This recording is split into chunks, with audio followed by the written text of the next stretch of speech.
नमस्कार साथियों, स्वागत है आपका एक्सपीरियंस इंस्टीट्यूट पे। मैं हूं दीपक बघेल, आप है मेरे साथ क्लास 12th की ज्योग्राफी में। और ज्योग्राफी में हम पढ़ रहे थे चैप्टर 4 जिसका नाम है प्राथमिक क्रियाएं। और प्राथमिक क्रिया वाले चैप्टर में हमने काफी टॉपिक कंप्लीट कर लिए थे और अब हम पढ़ने के लिए जा रहे हैं चलवासी पशुचारकों के प्रमुख क्षेत्र। यानी चलवासी पशुचारक जो अपने पशुओं को चराने के लिए लंबी यात्राएं करते थे। लंबी यात्राएं करने का कारण था भोजन की तलाश, पानी की तलाश और चरागाह की तलाश। तो तीन चीजों की तलाश में क्या करते थे, ये अपने एक स्थान से दूसरे स्थान पे चले जाया करते थे, इसीलिए इनको चलवासी पशुचारक कहा गया। अब इसके तीन प्रमुख क्षेत्र थे। यहाँ पर आपका जो पिछला सेशन रुक गया था, इससे आगे का पढ़ने जा रहे हैं। ठीक है, देखिए तो पहला क्षेत्र है उत्तरी अफ्रीका के अटलांटिक तट से अरब प्रायद्वीप होते हुए मध्य चीन तथा मंगोलिया तक फैला पहला क्षेत्र। अब ये अफ्रीका का अटलांटिक तट मतलब देखिए जरा, उत्तरी अफ्रीका का ये वाला तट की बात हो रही है जो कि किससे है, आपके अटलांटिक महासागर से जुड़ा हुआ है। ठीक है, तो उत्तरी अफ्रीका का अटलांटिक तट से होते हुए अरब प्रायद्वीप, ये पूरा अरब प्रायद्वीप है, तीनों ओर से जल से घिरा हुआ है, ये देखो। ठीक है, अरब प्रायद्वीप से होते हुए ईरान, पाकिस्तान और फिर मध्य चीन, मतलब जो चाइना का बीच का हिस्सा, मध्य चीन और मंगोलिया तक, जहां से चंगेज खान आता था ना, मंगोलिया तक, इतना फैला हुआ है पहला क्षेत्र ये। तो सबसे बड़ा कौन सा क्षेत्र है, पहला क्षेत्र है। ठीक है, तो ये तो हो गया पहला क्षेत्र। कोई दिक्कत है, समझ में आया? तो पहला क्षेत्र ही हो गया। अब दूसरा क्षेत्र कौन सा है, दक्षिणी पश्चिमी अफ्रीका और मेडागास्कर द्वीप। अब दक्षिण पश्चिमी कौन सा है, तो दक्षिण में ये रहा, और पश्चिमी मतलब इधर वाला इलाका, तो इधर वाला इलाका पूरा हो जाएगा। तो दक्षिणी पश्चिमी अफ्रीका और मेडागास्कर द्वीप, जो कि यहाँ पर एक छोटा सा द्वीप है। ठीक है, मेडागास्कर द्वीप। तो यहाँ पर चलवासी पशुचारक अपने पशुओं को चराने जाया करते थे। इतना समझ में आया? तो ये हो गया इसका दूसरा क्षेत्र। अब तीसरे की बात करें तो तीसरा क्षेत्र है यूरेशिया का टुंड्रा प्रदेश। यूरेशिया का टुंड्रा प्रदेश। अब यूरेशिया का टुंड्रा प्रदेश कौन सा है, तो आपका जो रशिया का नॉर्थ वाला इलाका है, ऊपर की तरफ। ठीक है, तो उसे कहते हैं यूरेशिया का टुंड्रा प्रदेश, जो रशिया का ऊपर वाला इलाका है। इतना समझ में आया? अब ये टुंड्रा प्रदेश में क्या है, चलवासी पशुचारक अपने पशुओं को चराने जाया करते थे। तो ये तीसरा हो गया। इतना समझ में आया आपको? आगे बढ़े, देखो अब जरा। तो यूरेशिया का टुंड्रा प्रदेश, दक्षिण पश्चिमी अफ्रीका और मेडागास्कर द्वीप, ये आपको याद रहने चाहिए, पेपर में पूछे जाएंगे चलवासी पशुचारकों के प्रमुख क्षेत्र। आगे अगला है आपका चलवासी पशुचारकों का ऋतु प्रवास। चलवासी पशुचारकों का ऋतु प्रवास। ऋतु प्रवास होता क्या है, ऋतु प्रवास का मतलब क्या होता है, मौसम के अनुसार परिवर्तन होना है। किसके अनुसार, तो मौसम के अनुसार, मतलब जब ऋतु आती है सर्दी की, तो सर्दी के ऋतु में ये लोग क्या करते हैं, पशुचारक पहाड़ी क्षेत्रों से निकल के मैदानी क्षेत्रों की ओर प्रवास कर जाते हैं। तो मैदानी क्षेत्रों की ओर क्यों जाते हैं, क्योंकि मैदानी क्षेत्रों में उन्हें एक ऐसा वातावरण मिल जाता है जहां पर ना तो अधिक सर्दी पड़ रही होती है और उन्हें घास भी मिल जाती है। क्योंकि पर्वतीय और पठारी क्षेत्रों में और यहाँ तक कि पहाड़ी क्षेत्रों में क्या होता है कि बर्फ गिर जाती है। क्या गिर जाती है, तो बर्फबारी होने की वजह से पहाड़ी क्षेत्रों में क्या होता है, जो घास के मैदान होते हैं, घास उग रही होती है, चरागाह, वो धीरे धीरे खत्म हो जाते हैं, क्योंकि बर्फ ऊपर गिरने से वो घास खत्म हो जाती है। इतना समझ में आया? तो इसीलिए वो लोग क्या करते हैं, चरागाह की कमी हो जाती है पहाड़ी क्षेत्रों में, तो मैदानी क्षेत्रों की ओर चले जाते हैं। इसी प्रकार से जब गर्मियों का मौसम आता है, जब गर्मी ज्यादा आ जाती है, तो जो मैदानी क्षेत्र होते हैं वहां पर क्या होता है, ज्यादा से ज्यादा गर्मी पड़ने की वजह से घास खत्म हो जाती है, सूखा पड़ जाता है। इसके अलावा जब तक बारिश नहीं होगी तब तक वहां पर घास अब उगेगी नहीं। तो इसलिए वो लोग क्या करते हैं, मैदानी क्षेत्रों को छोड़ के फिर थोड़े पर्वतीय क्षेत्रों को चलने लगते हैं, क्योंकि वहां पर अब बर्फ पिघल जाती है और नई घास आने लग जाती है। समझ में आया? और ठंडा मौसम मिल जाता है, इस वजह से वो लोग पहाड़ी क्षेत्रों की तरफ क्या करते हैं, अपने पशुओं को लेके चले जाते हैं। तो इसी को ऋतु प्रवास कहते हैं। ठीक, देखो चलवासी पशुचारक वर्ष भर एक ही स्थान पर नहीं रहते। रहते हैं क्या? नहीं रहते। वे गर्मी, सर्दी और वर्षा के अनुसार अपने पशुओं के लिए घास तथा पानी की तलाश में एक स्थान से दूसरे स्थान पर चले जाते हैं। घास मतलब चरागाह की तलाश में, और पानी मतलब पानी तो उन्हें चाहिए पशुओं को पीने के लिए भी और मानव के पीने के लिए भी। तो इसलिए वो एक स्थान से दूसरे स्थान पे चले जाते हैं, इसीलिए इनको क्या कहते हैं, चलवासी पशुचारक। और इसी को चलवासी पशुचारकों का ऋतु प्रवास कहते हैं, जो कि मौसम के अनुसार वो प्रवास करते रहते हैं।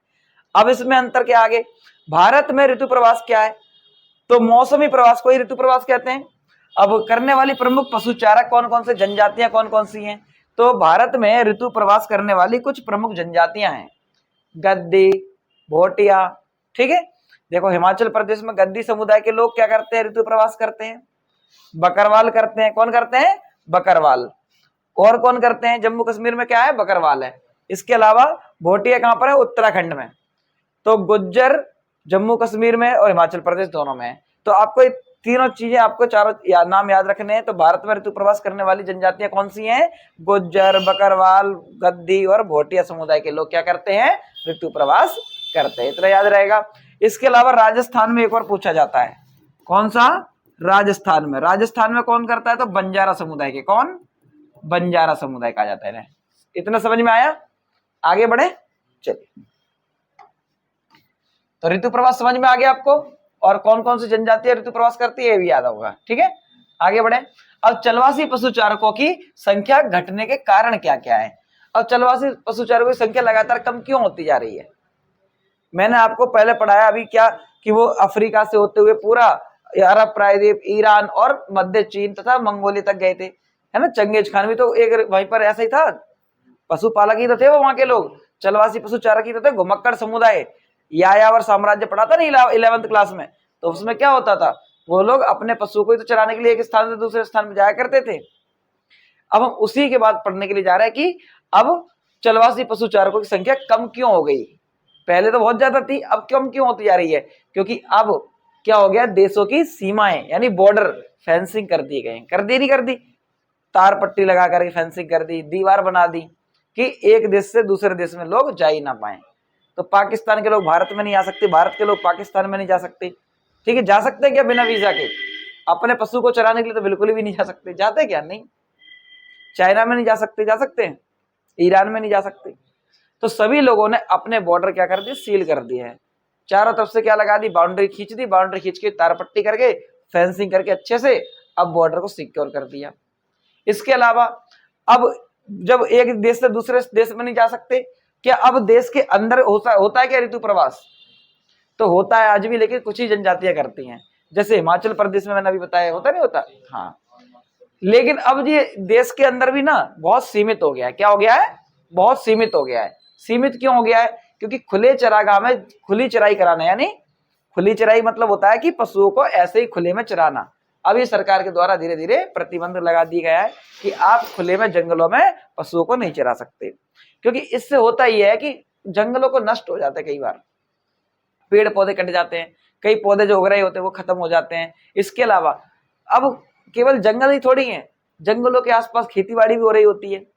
अब किसी व्यक्ति का खेत है और आपके पशु अगर उसके खेत में पहुंच गए तो उसकी फसल तो बर्बाद हो जाएगी, नहीं हो जाएगी, है ना। अब खेतीबाड़ी करने लगे चरागाह के मैदान पे, जो पहले समतल चरागाह के मैदान थे जहां पर घास उगती थी, अब उनको साफ करके क्या कर दिया, खेत बना दिए गए। अब खेतीबाड़ी हो रही है वहां, और जब खेतीबाड़ी हो रही है तो कोई अपने खेतों में दूसरे पशु चरने देगा क्या। भाई कोई गेहूं बो रखा है किसी ने और उसी के आसपास से तुम निकल के जाओ अपने पशुओं को लेके, वो तो जानवर है, उसे क्या पता कि ये खेत इसका है कि नहीं, इसमें नहीं चरना है, इसमें गेहूं खड़ा है, इसमें, तो उसे तो जहां हरियाली दिखाई देगी वो तो वहीं चरने जाएगा ना। तो इसका मतलब यह है कि अब ज्यादा खेतीबाड़ी होने लगी है, खेतीबाड़ी के लिए अलग अलग जगह जगह खेत बना दिए गए हैं, जिससे अब धीरे धीरे चरागाह की संख्या कम हो गई है। यानी चरागाह घट गए, घास के मैदान घट गए, तो अब धीरे धीरे पशु चारक भी ज्यादा दूरी तय करना बंद कर गए। इसके अलावा और क्या कारण हो सकता है, अब बड़े बड़े हाईवे बना दिए गए। क्या बना दिए, हाईवे। जो पहले पशुओं को चराने के लिए जाने के लिए कच्चे रास्ते हुआ करते थे, अब बड़े बड़े हाईवे बना दिए गए हैं। हाईवे बनाने की वजह से क्या हो गया है, अब वो एक जगह से दूसरी जगह बड़ी आसानी से नहीं जा सकते, क्योंकि हाईवे पर पशुओं को लेके नहीं जा सकते। और दूसरी बात, हाईवे को पार करेंगे तो एक निश्चित स्थान होता है जिसकी टनल सी बनी होती है, नीचे से निकल के जाना पड़ता है। ठीक है, तो अब वो भी नहीं कर सकते ज्यादा। पशुओं को खुले में चराने के लिए सरकार ने पूरी तरह से क्या कर दिया, प्रतिबंध लगा दिए। इसके अलावा सरकार ने क्या किया, सभी लोगों से कहा कि एक स्थायी पशुपालन करो। क्या करो, स्थायी पशुपालन, चलवासी पशुचारक नहीं बनो, अब क्या करो, स्थायी जीवन जियो। स्थायी जीवन जीने के लिए क्या करो, डेयरी वगैरह खुलवा दी है, ठीक है। पशुपालन के लिए क्या कहा है, अपने अलग जगह पे क्या करो, उनके लिए चारा फसल उगाओ, चारा फसल उगा करके उसको काट के पशुओं को खिलाओ। खुली चराई से होता क्या है, खुली चराई कराने की वजह से पशुओं के जो खुर होते हैं ना पैर नीचे से, तो उस खुर में कई सारे पौधे दबने की वजह से मिट्टी में घुस जाते हैं, है ना। पशु जब चरते हुए जाता है वो केवल मोटी मोटी घास ऊपर की खा लेता है, जो पौधे होते हैं उनको दबा देता है। और फिर जब बारिश होती है तो बारिश में जो पौधे नीचे दब जाते हैं तो वो उसके मिट्टी के अंदर जो छिद्र होते हैं ना जमीन में, वो पानी नीचे नहीं जा पाता ज्यादा गहराई तक, तो कई बार वो जल भराव की समस्या बन जाते हैं उससे। तो पौधे कई बार मिट्टी में अनुपजाऊपन का भी कारण बन जाते हैं, इतनी जल्दी पौधे डिकम्पोज नहीं होते और फिर जल भराव की समस्या या कई और समस्या हो जाती है। आया समझ में। तो इनसे रोकने के लिए सरकार ने क्या किया, अति चराई रोक दी है। आज देखते जरा पढ़ते हैं। तो चरागाहों का कम होना सबसे पहला कारण है कि चरागाह कम हो गए तो जलवासी पशु चारा कम हो गए, कृषि भूमि बढ़ गई, बस्तियों का निर्माण हो गया ज्यादा, उद्योग धंधे लगा दिए गए, विस्तार हो गया इनका, ठीक है, और जिसके चरागाह घट गए, जिससे क्या हो गया, चरागाह घट रहे हैं। वनों पर सरकारी नीतियां नियंत्रण लगा दिया गया है, यानी जंगलों में आप खुले में नहीं चरा सकते अब, है ना, पेड़ों को नहीं काट सकते आप। वन क्षेत्रों में चराई पर कई तरह के प्रतिबंध लगा दिए गए कि आप खुली चराई नहीं करा सकते। और क्या है, कृषि का विस्तार हो गया है, यानी खेतों बना दिए गए जगह जगह बहुत सारे, जो पहले घास के मैदान थे उनको खेती के लिए उपयोग किया जाने लगा है। किया जा रहा है, नहीं किया जा रहा है। आगे आधुनिकीकरण, सड़क, रेल, शहर और अन्य विकास कार्यों के कारण क्या हुआ है, पारंपरिक जो चराई के मार्ग थे वो धीरे धीरे बंद हो गए हैं। आगे स्थायी जीवन शैली को बढ़ावा दिया जाने लगा कि एक जगह पर रह के ही अपने पशुपालन करो, है ना, ज्यादा घूमो फिरा मत करो। सरकारों की इन नीतियों और शिक्षा के कारण कई पशु चारक स्थायी रूप से बसने लगे हैं, ठीक है। जिससे राजनीतिक सीमा, अब एक और समस्या कि राजनीतिक सीमाओं का अधिरोपण, यानी भाई हर देश ने अपनी अपनी फेंसिंग कर रखी, जो मैंने पहला बताया था पॉइंट आपका, ठीक है। तो ये सारी चीज क्या है, आपके चलवासी पशुचारकों की संख्या कम होने के कारण है, ठीक है। अब जिसको ऑनलाइन वाले हैं, जो अपना स्क्रीनशॉट ले लो इसका एक बार, ठीक है, पढ़ लो, नोट कर लेना, जो आपके काम आएगा, ठीक है भाई। आगे बढ़ते हैं, चलो। अब वाणिज्य पशुधन पालन, वाणिज्य पशुधन पालन क्या होता है, वाणिज्य का मतलब होता है व्यापारिक, क्या होता है, व्यापारिक। तो जब पशुओं को व्यापारिक स्तर पर पाला जाता है, व्यापार के लिए, पशुओं से ज्यादा लाभ कमाने के लिए पशुओं को पाला जाता है, तो इसी को आप वाणिज्यिक पशुधन पालन कहते हैं। तो वाणिज्य पशुधन पालन क्या है, जब पशुओं को व्यापारिक स्तर पर पाला जाता है उनसे अधिक लाभ कमाने के लिए, तो इसी को वाणिज्यिक पशुधन पालन कहते हैं। अब इनसे क्या करते हैं, तो पशुओं से प्राप्त दूध को मार्केट में बेचा जाएगा, पशुओं से प्राप्त जो मांस होगा उसको मार्केट में बेचा जाएगा, है ना। इसके अलावा जो ऊन मिलेगी, भेड़ वगैरह पालेंगे तो वो भी मार्केट में बेची जाएगी, चमड़ा मिलेगा उसे भी मार्केट में बेचा जाता है, बेचा जाता है, नहीं बेचा जाता है। और ये केवल भारत ही नहीं, विश्व के सभी देश करते हैं, ऑस्ट्रेलिया, न्यूजीलैंड, अमेरिका, ठीक है, कनाडा, ठीक है, ब्राजील, विश्व के सभी देशों में वाणिज्यिक पशुधन पालन किया जाता है लगभग, ठीक है। ज्यादातर विकसित देशों में क्यों किया जाता है, क्योंकि ये बहुत बड़ा मार्केट का केंद्र है, ठीक है। डेयरी प्रोडक्ट ये सारे क्या है, मार्केट का केंद्र है या नहीं है, इससे रोजगार मिलता है लोगों को। आगे बढ़े, चलिए अब देखते हैं आगे का कहते किसे है और क्या है ये। तो वाणिज्यिक पशुधन पालन वह पशुपालन है जिसमें मांस, दूध, ऊन, चमड़ा तथा अन्य पशु उत्पाद, अन्य पशु उत्पाद मतलब जो भी पशु से प्राप्त होते हैं, ठीक है, उन सभी उत्पादों के लिए बड़े पैमाने पर वैज्ञानिक एवं व्यावसायिक तरीके से पशुओं को पालन किया जाता है, यानी पशुओं का पालन किया जाएगा। काय के लिए किया जाएगा, ताकि उनसे मांस मिले जो मार्केट में बेचा जाता है। अब मांस क्या इंसान जो पशु पालता है वो खुद मांस उसको बेचता है, नहीं, ऐसा थोड़ी होता है। अब आपके गांव में पशु पाले जाते होंगे, अब पशु पाले जाते हैं, गाय भैंस पाले जाते हैं। अब भैंस जो पाले जाते हैं, भैंस के जो बच्चे होते हैं, बच्चे को क्या कहते हैं, है ना, कहीं पर कटड़ा कहते हैं, कहीं पर पटरिया कहते हैं, है ना, कहते नहीं कहते, अलग अलग नाम है उनके। तो उनको क्या करते हैं, उन्हें जो भैंस के टावर होते हैं उन सबको बेच देते हैं, बेच देते नहीं बेच देते, हरियाणा में डांगर कहते हैं, कहते नहीं कहते। तो उनको क्या करते, बेचते हैं। बेच दिया किसको, तो आपके पास एक व्यक्ति आया, वो आपसे खरीद के ले गया, अब क्या उसको वो पालेगा? वो तो किसी न किसी को जाके बेच देगा, और वो जिसे बेच देगा उसका मांस बेचता है काट करके, उसका जो चमड़ा होता है वो किसी और को बेच देता है। ऐसे ही करते नहीं करते? तो जानवरों का ये लोग इस तरीके से इस्तेमाल करते हैं, ठीक। और इनसे प्राप्त जो दूध होता है, केवल दूध थोड़ी बिकता है मार्केट में, कोई दूध से दही बना के बेच देता है, कोई दूध से घी बना के बेच देता है, कोई पनीर बना के बेच रहा है, समझ में? मावा बना के बेच रहे हैं, तो है तो सब डेयरी प्रोडक्ट है या नहीं है? तो इनको क्या करते हैं, मार्केट में बेचा जाता है, अलग अलग तरीके से पैसा कमाया जाता है, समझ में आए? तो मांस, दूध और ऊन। अब भेड़ पाल ली, भेड़ से जो ऊन मिलेगी उसे क्या करेंगे, अंतरराष्ट्रीय मार्केट में बेचा जाता है, भारत में बेचा जाता है, राष्ट्रीय लेवल पे बेचता है, बेचता है। भेड़ की ऊन बहुत ज्यादा गर्म होती है, पता है आपको, सर्दियों के वजह उसके कपड़े बनते हैं। इसके अलावा जम्मू कश्मीर में है ना याक, उसके क्या करते हैं, बालों से रेसे बनते हैं, अलग अलग टाइप के बनते नहीं बनते हैं।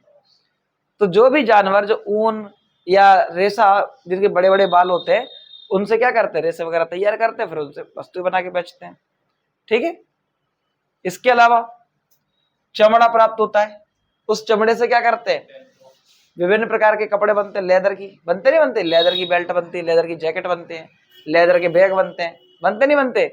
आगे और क्या बनता है इससे, और भी कई सारी चीजें बनती है पशुओं से, बनती नहीं बनती है? आगे तो इन सभी उत्पादों के लिए क्या करते हैं, बड़े पैमाने पर क्या करते हैं, व्यवसायिक स्तर पर पशुओं को पाला जाता है, जिसी को आप क्या कहते हो, वाणिज्यिक पशुधन पालन कहते हैं। इतना समझ में आया आपको? तो वाणिज्यिक पशुधन पालन क्या है, जब पशुओं से बड़ी मात्रा में दूध, ठीक है, मांस, ऊन या अन्य सभी उत्पादों प्राप्त करने के लिए व्यवसायिक स्तर पर यानी पूरे व्यापारिक लेवल पे पशुओं को पाला जाएगा, तो इसी को आप वाणिज्यिक पशुधन पालन कहते हैं। इतना समझ में आया? अगला क्या है, अब इसकी विशेषता पढ़ लेते हैं। यह मुख्यतः ये जो क्या है, व्यापार है ना, यह मुख्य रूप से क्या है, व्यापार एवं लाभ कमाने के उद्देश्य से किया जाता है, यानी पैसा कमाना है। पैसा किससे, व्यापार से। और पशुओं की विशेष नस्लों का चयन किया जाता है, यानी इसमें अच्छी ब्रीड के पशु पाले जाएंगे। कैसे पाले जाएंगे, अच्छी ब्रीड के पशु जो आने वाली अच्छी किस्मों को पैदा करें आगे, और उनसे प्राप्त जो भी चीज वो भी अच्छी चीज मिलेगी आगे। बड़े बड़े फार्म बनाए जाते हैं जिन्हें रैंच किया कहा जाता है। क्या कहा जाता है, रैंच, फार्म या रैंच। रैंच कहाँ कहा जाता है, अमेरिका में। कहाँ कहा जाता है, अमेरिका में। अमेरिका में जो वाणिज्यिक पशुधन पालन किया जाता है ना, तो उनके फार्म को वहां रैंच कहते हैं। क्या कहते हैं, रैंच। आगे आगे देखो, तो पशुओं को पौष्टिक चारा दिया जाता है, यानी अच्छी क्वालिटी का चारा मिलता है उनको, ठीक है, हरा चारा दिया जाता होगा या उसके अलावा और भी चीजें डालकर दी जाती होंगी उसमें। पौष्टिक चारा दिया जाता है और आवश्यक चिकित्सा सुविधाएं दी जाती हैं, यानी उनके स्वास्थ्य का भी विशेष ध्यान रखा जाता है, उस पर खर्चा किया जाता है। अब जो पशु बीमार हो जाते हैं तो उनको क्या करते हैं, अलग कर देते हैं, है ना, ताकि उसकी वजह से कोई दूसरा पशु बीमार ना हो। तो बड़े बड़े फार्म होते हैं, जगह होती है, तो पशुओं के जो छोटे छोटे बच्चे होते हैं उनको अलग करके रखा जाता है, ठीक है ना। आगे आधुनिक तकनीकों का उपयोग किया जाता है इसमें। आधुनिक तकनीक का मतलब है, जैसे पशु से दूध निकालना है तो उसके लिए मशीनें ले आई हैं, ठीक है। इसके अलावा पशुओं की जो विशेष बीमारी वगैरह हो जाती है कई बार, है ना, किसी पशु को ज्यादा बीमारी लग गई, जो ज्यादा क्रिटिकल कंडीशन में पहुंच गया, तो उसके लिए वैज्ञानिक स्तर पे जो भी मशीनें वगैरह चल रही हैं सभी लेके आई जाती हैं, ठीक है ना। और इसके अलावा पशुओं का विशेष ध्यान रखने के लिए फार्म भी इस तरीके से बनाए जाते हैं, जिसमें पंखे वगैरह लगाए जाते हैं, ताकि पशुओं को गर्मी भी ज्यादा ना लगे, ठीक है। मौसम के अनुकूल वातावरण बनाया जाता है, ठीक। आगे पशु उत्पादों को राष्ट्रीय एवं अंतर्राष्ट्रीय बाजार में बेचा जाता है। और राष्ट्रीय और अंतर्राष्ट्रीय बाजार में बेचा जाएगा पशुओं से प्राप्त जो दूध है ना, और डेयरी प्रोडक्ट है, वो सब कहाँ बिकते हैं, दोनों स्तर पे बिकते हैं। पूरे भारत में बिकेंगे और ज्यादा हो गया तो पूरे भारत से बाहर भी बिकेगा। अब ऑस्ट्रेलिया पूरा जोर लगा रहा है कि भारत में डेयरी प्रोडक्ट बेच दे अपना। क्या बेच दे, डेयरी प्रोडक्ट, दूध बेच ले, मावा बेच ले, और भी कई सारी चीजें, पनीर बेच ले। तो वो सब बेचने के लिए भारत में आना चाहता है, लेकिन हम उसका क्यों नहीं खरीदना चाहते हैं, क्योंकि भारत की क्वालिटी और वहां की क्वालिटी में अंतर है। और फिर अगर वहां का भारत में आके बिकने लगा तो वहां का मार्केट हमारा खा जाएगा, समझ में आया। वहां के प्रोडक्ट हमारे यहाँ के मार्केट को खा जाएंगे, नहीं खा जाएंगे, तो हम वहां की चीजों को ज्यादा खरीदने लगे, अपने यहाँ की चीजों को खरीदेंगे ही नहीं, समझ में आया। इसलिए हम वहां से नहीं मंगा रहे हैं। और भी कई सारे कारण होते हैं। अब और तकनीकी, और कौन कौन चीजों की तकनीक की आवश्यकता पड़ती है। अब दूध है, दूध को लंबे समय तक थोड़ी रख सकते हैं। और जब लंबे समय तक रख नहीं सकते तो उसके लिए क्या किया जाता है, मशीनें लेकर के आते हैं। क्या लेके आते हैं, मशीनें। मशीनों पर उसको पाश्चुरीकृत किया जाता है। क्या किया जाता है, ताकि वो दूध को पाश्चुरीकृत करके लंबे समय तक रखा जा सके, ठीक है, पैकेट बंद करके। अब कोई दिक्कत है क्या, इतना समझ में आया, आगे बढ़े चलिए। तो वाणिज्य पशुधन पालन के प्रमुख क्षेत्र कौन कौन से हैं वो पढ़ लेते हैं। तो सबसे पहला संयुक्त राज्य अमेरिका में किया जाता है, जहां इसे रैंच कहते हैं। कनाडा में किया जाता है, अर्जेंटीना में किया जाता है, ठीक है। और कौन कौन से देश हैं इसके अलावा, ऑस्ट्रेलिया है और न्यूजीलैंड है। न्यूजीलैंड वो देश है, नोट करके लिखना है यहाँ पे, नोट करके। न्यूजीलैंड में दूध फार्म से फैक्ट्री तक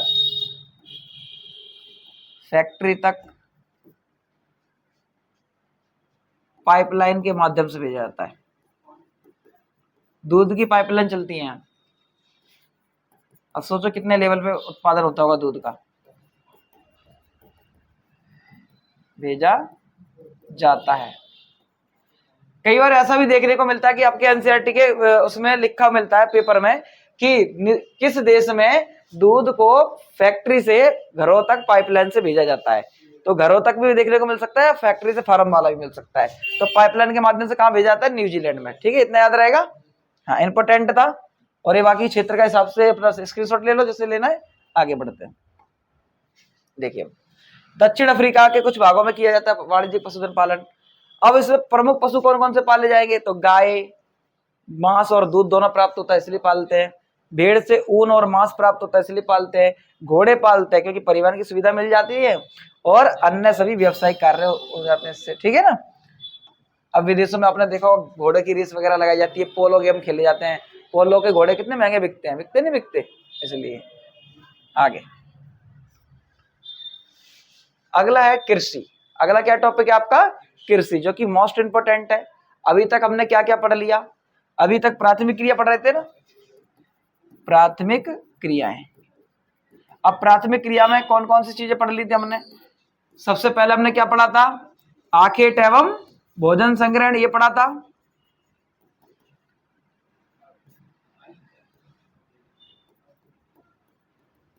ठीक है, ये पढ़ लिया था, ठीक है। Hunting and gathering. दूसरा हमने क्या पढ़ा था, दूसरा टॉपिक पढ़ा हमने इसके बाद पशुपालन, जिसमें हमने पढ़ा चलवासी पशु चारकों के बारे में और उनके क्षेत्रों के बारे में। फिर इसके बाद हम पढ़ रहे हैं वाणिज्यिक पशुपालन। क्या पढ़ रहे हैं, वाणिज्यिक पशुधन पालन, ये भी पढ़ लिया, यानी व्यापारिक स्तर पर, है ना।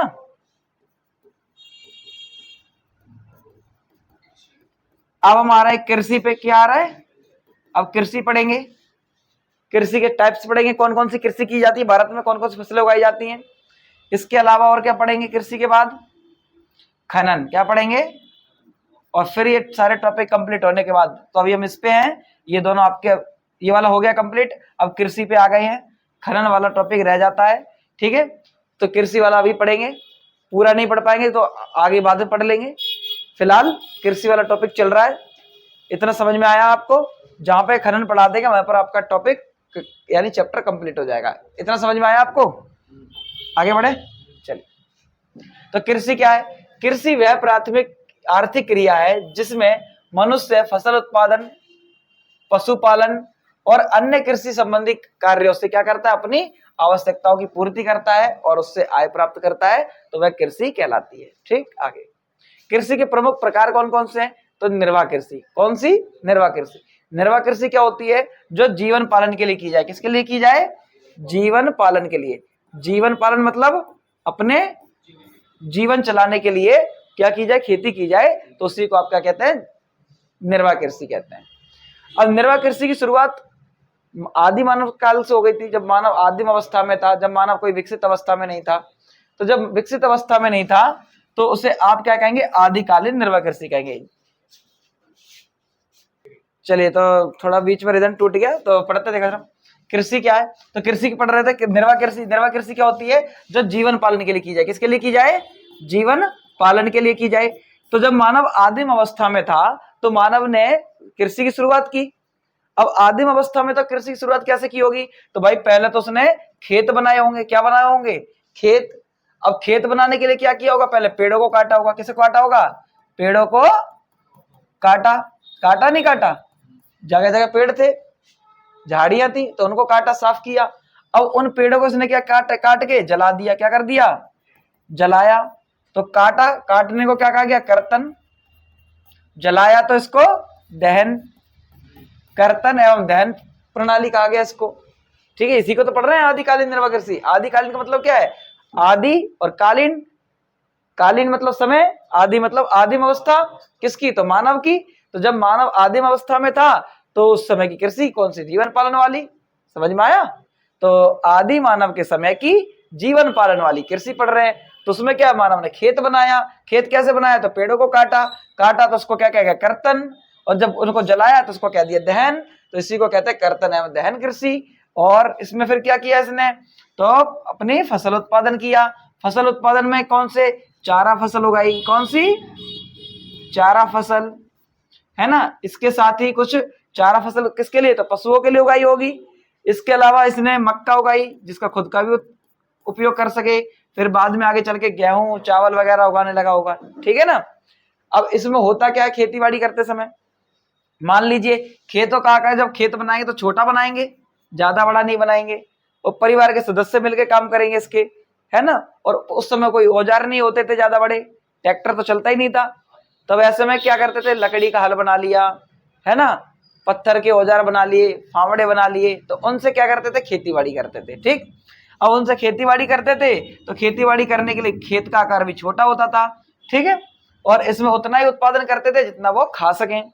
आगे देखो, इसमें जब इन्होंने ये उत्पादन करना शुरू कर दिया तो एक टाइम ऐसा आएगा कि इसका उपजाऊपन कम हो जाएगा खेत का, यानी मिट्टी कैसी हो जाएगी? अनुपजाऊ हो जाएगी। बार बार फसल उगाएगा तो होगी नहीं होगी। तो जब मिट्टी अनुपजाऊ होगी तो एक स्थान को छोड़ के दूसरी जगह चला जाएगा, वहां पर भी फिर पेड़ों को काटेगा, फिर से खेत बनाएगा। ठीक है ना। फिर से जलाएगा, सेम कार्य वहां करेगा। और फिर जब इसका भी उपजाऊपन कम हो जाएगा फिर या तो तीसरी जगह फिर से चला जाएगा नया खेत बनाने, या हो सकता है कि यहां से फिर से वापस इसी जगह आ जाए। ठीक है, यानी जगह बदल लेगा। वापस क्यों आ जाएगा? तो कहेगा कि इसे बनाना आसान होगा खेतों का, कि इतने बड़े पेड़ पौधे नहीं हुए होंगे, तो यहाँ पे खेत पर फिर से बना लेगा। आया समझ में? तो सेम वही, तो इसको क्या कहेंगे? स्थानांतरित कृषि कहेंगे। क्या कहेंगे? क्योंकि स्थान बदल लिया ना इसने, तो इसी को स्थानांतरित कृषि कहते हैं। आया समझ में? कोई दिक्कत है क्या? तो इसके 3-4 नाम याद रखना आप। पहला तो पेड़ों को काटा तो कर्तन एवं दहन कृषि।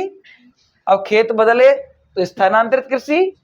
और आदि मानव के समय की थी तो आदिकालीन कृषि। और इसके और भी कई सारे नाम है। झूम कृषि नाम इसका। भारत में क्या कहते हैं? झूम। अमेरिका में कहते हैं मिल्पा। अभी पढ़ाएंगे आगे। ठीक है ना।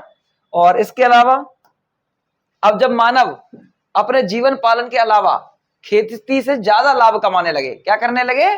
खेती से ज्यादा लाभ कमाने के लिए क्या करे? फसल उत्पादन करे। तो जीवन पालन के लिए तो जितना हो रहा था उतना ठीक है, लेकिन अब लाभ ज्यादा कमाना है, पैसा कमाना है खेती से। तो जब लाभ ज्यादा कमाने के लिए अधिक खेती की जाती है तो उसी को गहन निर्वाह कृषि कहते हैं। यानी एक खेत में से लगभग 2 से 3 फसल उगाई जाएंगी। कितनी? 2 या 3 फसल उगाई जाएंगी। ठीक है। 2 तो नॉर्मल बोई जाती हैं, गेहूं बो दिया और कई जगह बाजरा बो दिया, ये 2 तो बोई जाती हैं, या सरसों बो दी गेहूं के साथ, है ना। होता नहीं होता है। तो ज्यादा फसल उगाई जाती हैं। और कुछ अल्पकालिक फसलें उगाई जाती हैं। अल्पकालिक अल्पकालिक फसलें क्या होती हैं? अल्पकालिक मतलब थोड़े समय वाली। अल्पकालिक मतलब थोड़े समय की। अल्पकालिक थोड़े समय की फसलें कौन सी होती हैं? जैसे खीरा उगा लिया, सब्जियां उगा ली। क्या उगा ली? सब्जियां। ठीक है। मूंग उगा ली। मूंग कब उगाई जाती है? ये गर्मियों के दिनों में उगाई जाती है। नहीं उगाई जाती है जब आपके गेहूं कट जाते हैं और बाजरा बोलने से पहले गेहूं की मूंग उत्पादन हो जाता है। होता नहीं होता है? अब इससे फायदा कमा लिया किसानों ने। तो ये सारी चीजें उगाई जाते हैं। खीरा, ककड़ी, तरबूज, खरबूज, ये सब उगाए जाते नहीं उगाए जाते? इनसे लाभ कमाया जाता है। अल्पकालिक फसलें आया समझ में? भिंडी वगैरह उगाते नहीं उगाते हैं, तो उनसे पैसा कमाते हैं। तो इससे ज्यादा लाभ कमाने के लिए जब खेती की जाएगी तो उसी को आप क्या कहेंगे? गहन निर्वाह कृषि कहेंगे। कोई दिक्कत है क्या? समझ में आया? आगे और कौन सी कृषि है? तो रोपण कृषि। रोपण कृषि, अब सारे पढ़ेंगे सीरियल वाइज, है ना। रोपण कृषि की शुरुआत अंग्रेजों के द्वारा की गई थी। इसमें ज्यादा पैसा कमाने के लिए क्या करी जाती है, फसलें उगाई जाती है, बड़े बड़े बागान लगाए जाते हैं, जैसे गन्ना, है ना। रोपण कृषि को रोपण कृषि ही क्यों कहते हैं, कुछ और क्यों नहीं कहते। तो इसके रोपण का मतलब क्या होता है, रोपना, क्या करना है, रोपना। तो पहले पौधों को रोप दिया जाता है और उससे एक बार नहीं 3 बार कम से कम फसल उत्पादन किया जाए। क्या, 3 बार। जैसे एक बार मान लो आपने क्या किया, गन्ना बो दिया, क्या कर दिया, गन्ना बो दिया। गन्ना बोने के बाद आपने क्या किया, गन्ने की आपने पौध बीज थोड़ी डाला है, क्या डाला है, इतने छोटे छोटे गन्ने के पौधे की वो लगाई है, पौध छोटे छोटे लगाई, नहीं लगाई। अब वो गन्ने क्या बन गया, पेड़ बन गया। फिर उसको काट देते, थोड़ा सा छोड़ देते हैं, इतना काट दिया, फिर से इतना बड़ा हो जाएगा, हो जाता है। तो 3 बार गन्ना उत्पादन होता है ऐसे। इसी प्रकार से रोपण कृषि का उदाहरण है चाय। चाय की पत्तियों को आप रोप लेते हो, फिर से नई पत्ती आ जाती है, तो और ज्यादा उत्पादन हो जाता है। कॉफी का भी सेम ऐसा ही उदाहरण है। कपास, कपास भी एक प्रकार की रोपण कृषि है। आप केवल उसके फूल तोड़ लेते हो कपास के, जब कपास आ जाती है तो उसे तोड़ करके इकट्ठा कर लेते हो, फिर नए फूल लगते तो और कपास उत्पादन हो जाता है। होता है नहीं होता है, तो ये रोपण कृषि है। केला एक रोपण कृषि है। केले का एक बार पेड़ लगा दिया, तो जब एक बार केले का फल आ जाएंगे, केला आ जाएगा, तो आप उसको क्या करते हो, फल तोड़ने के बाद उस पेड़ पूरे के पूरे पेड़ को काट के फेंक देते हो, बस इतना बड़ा नीचे जड़ छोड़ देते हो, फिर उससे नया केला आ जाता है। आते नहीं आते हैं, तो इससे इसी को आप क्या कहते हो, रोपण कृषि कहते हैं। और भी बहुत सारे उदाहरण हैं, जैसे रबड़ वगैरह। ठीक है, आगे विस्तृत वाणिज्य अनाज कृषि क्या होती है। अब जब बड़े पैमाने पर व्यापार के लिए अनाज उगाया जाता है, तो उसी को विस्तृत वाणिज्य अनाज कृषि कहते हैं। इसमें खेतों के बड़े बड़े फार्म होते हैं, सारा काम मशीनों से किया जाएगा, है ना, 2 लोग मुश्किल से काम कर लेते हैं इसमें। तो ये विस्तृत वाणिज्य अनाज कृषि हो जाती है। मिश्रित कृषि में कई सारी फसलें एक साथ उगाई जाएंगी, फसलों के उत्पादन के साथ साथ पशुपालन भी किया जाएगा, तो इसी को मिश्रित कृषि कहेंगे। भूमध्य सागरीय कृषि क्या होती है, तो जो भी भूमध्य रेखा के आसपास वाले क्षेत्र हैं, वहां पर जो खेती बाड़ी की जाती है उसी को भूमध्य सागरीय कृषि कहते हैं। इसमें ज्यादातर खट्टे फलों की खेती की जाती है, जैसे अंगूर, जैतून, अंजीर, इनको उगाना। ठीक है। डेयरी कृषि क्या होती है, तो इसमें पशु, दुधारू पशुओं को पाला जाता है, उनसे प्राप्त दूध और जो मांस, ऊन होता है उन सबको बेचा जाता है। यानी ये स्वयं वाणिज्य पशुधन पालन की तरह है, लेकिन इसमें दूध पालन पर ज्यादा ध्यान दिया जाता है, दुधारू पशुओं को पाला जाएगा। ठीक है। कारखाना कृषि क्या होता है, कारखाना कृषि वही रैंच है, क्या है, रैंच, यानी पशुधन पालन को, वाणिज्य पशुधन पालन को ही कारखाना कृषि कहते हैं। ठीक है। आगे सहकारी कृषि क्या होती है, तो जब किसानों का एक समूह मिलकर के अपनी एक संस्था बना करके उत्पादन करता है, उसी को सहकारी कृषि कहते हैं। और यही स्वयं सामूहिक कृषि होती है, बस थोड़ा सा फर्क होता है, जब आपको पढ़ाएंगे वहां बताएंगे। ठीक है। आगे उद्यान कृषि क्या होती है, उद्यान कृषि कहते हैं इसी को। इसमें क्या होता है, फूलों के बागान लगा लिए किसी ने, समझ में आया, सब्जियां लगा ली। ठीक है, तो इसी को आप उद्यान कृषि कहेंगे। ठीक है, तो आगे पढ़े। और इसी को बागवानी कृषि भी कहते हैं, क्या कहते हैं, बागवानी कृषि। चलिए, अब पहली कृषि कौन सी है, निर्वाह कृषि से, वहां से स्टार्ट करते हैं और पढ़ते हैं। निर्वाह कृषि क्या है, तो जीवन पालन के लिए की जाने वाली कृषि को ही निर्वाह कृषि कहा जाता है। इसका मुख्य उद्देश्य होता है परिवार की आवश्यकताओं की पूर्ति करना। तब जीवन पालन के लिए हो रहा है, परिवार की आवश्यकताएं। उत्पादन का अधिकांश भाग किसान स्वयं उपभोग कर लेता है, करता है नहीं करता है, बाजार में नहीं बेचता है, तभी तो ये क्या है, निर्वाह कृषि है। आगे अब निर्वाह कृषि के 2 प्रकार है, जिसे आप आदिकालीन निर्वाह कृषि और गहन निर्वाह कृषि के रूप में पढ़ेंगे। ठीक है, तो अगला टॉपिक है आपका, जिसे आदिकालीन निर्वाह कृषि कहते हैं। क्या कहते हैं, आदिकालीन निर्वाह कृषि कहते हैं। इस टॉपिक को कंप्लीट करते हैं, फिर अगला टॉपिक नेक्स्ट क्लास में पढ़ेंगे, है ना, समझ में आ रहा है ना। तो आदिकालीन निर्वाह कृषि पढ़े। चलिए, आदिकालीन निर्वाह कृषि में क्या होता है, तो आदिकालीन निर्वाह कृषि कृषि का वह प्रारंभिक रूप है, यानी वह शुरुआती रूप है, जिसमें किसान मुख्यतः क्या करता है, ये क्या आ गया, बैक हो गया ज्यादा, है ना, पीपीटी बैक हो गई, कोई बात नहीं। तो आदिकालीन निर्वाह कृषि कृषि का वह प्रारंभिक रूप है, जिसमें किसान मुख्यतः अपने और अपने परिवार की आवश्यकताओं की पूर्ति के लिए फसलें उगाते हैं। इसमें उत्पादन का उद्देश्य बाजार में बेचकर लाभ कमाना नहीं होता, क्योंकि अपना जीवन पालन के लिए कर रहे हैं, तो लाभ तो थोड़ी कमाएंगे ये। अब विशेषता क्या होती है, तो ये छोटे से भूभाग पर खेती की जाती है, पारंपरिक एवं सरल कृषि उपकरणों का उपयोग किया जाता है। पारंपरिक मतलब पुराने तकनीक से, जैसे छोटे मोटे लकड़ी के औजार। ठीक है, वर्षा और प्राकृतिक परिस्थितियों पर अधिक निर्भर रहते हैं, वर्षा होगी तभी पानी मिलता है। ठीक है, आगे उत्पादन की मात्रा भी बहुत कम होती है, ज्यादा उत्पादन नहीं होता, जितना होता है वो अपने खुद के उपयोग के लिए होता है।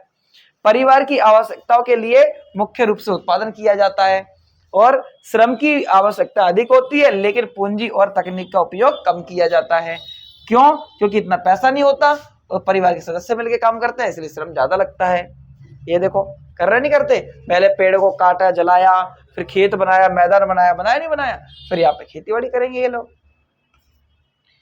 अब देखो जरा, आदिकालीन निर्वाह कृषि के विभिन्न नाम विश्व के अलग अलग क्षेत्रों में की जाती थी, तो इसको क्या क्या नाम से जाना? स्थानांतरित कृषि। स्थानांतरित कृषि क्यों कहते हैं? क्योंकि ये अपने खेत बनाते हैं, पेड़ों को काट के, बताया ना मैंने आपको, पेड़ को काटा, फिर जलाया, फिर उससे क्या किया, पहले क्या करा खेत बनाने के लिए, यहां से दोबारा समझाता हूं। देखो जरा, खेत बनाना है तो खेत बनाने के लिए क्या करा जाएगा? पहले पेड़ों को काटा, किसे काटा? पेड़ों को काटा, और काट करके फिर क्या करा? इन्हें जलाया। तो इसीलिए इसको क्या कहते हैं? कर्तन एवं दहन की कृषि कहते हैं। क्या कहते हैं? कर्तन एवं दहन कृषि कहेंगे। अब कर्तन एवं दहन कृषि कहेंगे, और क्या नाम है इसके? इसके अलावा अब कर्तन दहन कृषि में अब क्या करते हैं? खेत बनाने के बाद खेतीबाड़ी करते हैं। खेतीबाड़ी करते हैं तो इसमें अब ये जो खेत में खेती करी तो एक टाइम पर क्या हो जाएगा? अनुपजाऊ हो जाएगी मिट्टी। मिट्टी क्या हो जाएगी? अनुपजाऊ। तो इस जगह को छोड़ के दूसरी जगह चले जाएंगे, और जब दूसरी जगह चले जाएंगे तो वहां पर फिर से खेत बनाएंगे। तो इस प्रकार से यहाँ पर भी एक टाइम ऐसा आएगा कि अनुपजाऊ हो जाएगा, तो या तो फिर इस जगह से यहाँ पे पहुंच जाएं, या हो सकता है कि इस जगह पे आ जाएं। तो इसी से स्थान बदलता रहता है, इसीलिए इसको क्या कहते हैं? स्थानांतरित कृषि कहते हैं। अब आया समझ में? और भारत के उत्तर पूर्वी भाग में क्या कहा जाता है? इसको झूम कहा जाता है। क्या कहा जाता है? भारत के उत्तर पूर्वी भाग में से झूम कहा जाता है। देखो यहाँ पर इस वाले रीजन में, ठीक है, उत्तर और पूर्वी भाग वाले में, ठीक है, असम वगैरह पूरे में, ठीक है, वहां से क्या कहा जाता है? झूम कृषि कहा जाता है। और इसके अलग अलग नाम है पूरे विश्व में। देखो, स्लेश एंड बर्न कृषि भी कहा जाता है। स्लेश एंड बर्न मतलब कर्तन एवं दहन प्रणाली। स्लेश मतलब काटना, बर्न मतलब जलाना, ठीक, काटना और जलाना कृषि, ठीक। मिल्पा मध्य अमेरिका में कहा जाता है, तो अमेरिका और मेक्सिको में इसे मिल्पा कहा जाता है। क्या कहा जाता है? अमेरिका और मेक्सिको में मिल्पा। यहाँ पे मेक्सिको भी प्लस कर दो, मेक्सिको, ठीक है। अभी पढ़ते कहाँ है? मेक्सिको और अमेरिका, ये रहा देखो यहाँ पे। इस वाले रीजन में से क्या कहा जाएगा? मिल्पा। क्या कहा जाएगा? मिल्पा। इतना समझ में? साथ साथ मैं भी करा रहा हूं आपका ये। और रोका कहाँ कहा जाता है? ब्राजील में। ये रहा ब्राजील। ब्राजील में क्या कहा जाएगा? इसे रोका, यहाँ पे भर दो रोका, ठीक है। अगला क्या है इसके बाद? लादांग। इंडोनेशिया और मलेशिया में क्या कहा जाता है? लादांग कहा जाता है। ये रहा, ये इंडोनेशिया है और उसके ऊपर मलेशिया है, तो भर दो इसमें। क्या भरोगे इसमें? लादांग लिख दो, लादांग हो गया, लादांग हो गया। अब चेम्बा कहाँ कहा जाता है? अफ्रीका के कुछ भागों में कहा जाता है। ये रहा अफ्रीका।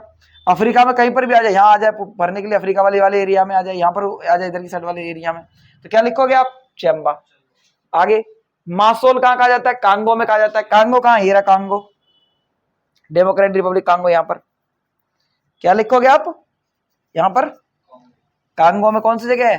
जो मासोल, इसे मासोल कहते हैं वहां कांगो में, याद रहेगा। अगला क्या है? कोनुको। कोनुको कहाँ कहा जाता है? वेनेजुएला और कैरिबियन देशों में। वेनेजुएला कहाँ पड़ता है? ये रहा वेनेजुएला, और कैरिबियन देश ये रहे, तो इनमें क्या कहा जाता है इसको? कोनुको। ये आपको याद रहना चाहिए, बस हो गया कंप्लीट। इतना समझ में आया? आगे बढ़े, चलिए आगे बढ़ जाते हैं फिर। तो इसके प्रमुख क्षेत्र भी हो गए, उसका मैप भी हो गया, ठीक है। अब अगला है आपका गहन निर्वाह कृषि, जो कि आप अब नेक्स्ट क्लास में पढ़ेंगे। इतना काफी है। तो अब आपको ये सेशन समझ में आ रहा हो, आपको ये वीडियो अच्छी लग रही हो, तो चैनल को लाइक करें, सब्सक्राइब करना है, और चैनल को सब्सक्राइब करना है। और आपको लगता है कि अच्छा पढ़ाया जा रहा है तो आप चैनल से जुड़े रहें, नोटिफिकेशंस को क्या कर लीजिए? ऑन कर लीजिए। मिलेंगे फिर नेक्स्ट क्लास में, तब तक के लिए जय हिंद, जय भारत।